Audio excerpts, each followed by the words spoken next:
உங்களுக்கு ஆசீர்வாதம் வருகிற இடம் வந்து கடவுள்கிட்ட இருந்து, இயேசு கிறிஸ்துவ இருந்து வருகிறது. சாத்தான் உங்களுக்கு ஹெல்ப் பண்ண வருவான் சில நேரத்தில். புரியலையே? சாத்தான் உங்களுக்கு ஹெல்ப் பண்ணுறவன். ஆமாம் ஆமாம், கடவுள்கிட்ட இருந்து ஆசீர்வாதம் வருகிறது.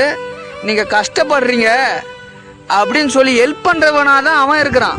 ஏன்னா லேகியோனா இருந்த நபர் கஷ்டப்பட்டு இருந்தார்.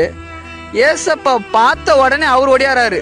ஏசப்பா போகிறாரு, ஆனால் அவர் ஒடியாராரு, பிச்சுக்குன்னு ஒடியாராரு.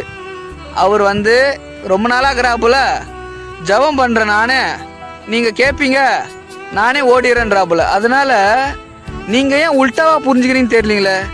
ஆசீர்வாதம் வருகிற இடம் கடவுளுக்கிட்டம் இருந்து, சாத்தான் உங்களுக்கு உதவி செய்வானா இருக்கிறான். ஸோ தொடர்ந்து அப்பா கனெக்ஷனில் இருங்க. உங்களை கொண்டு செய்யும் காரியம் பயங்கரமாக இருக்கும்.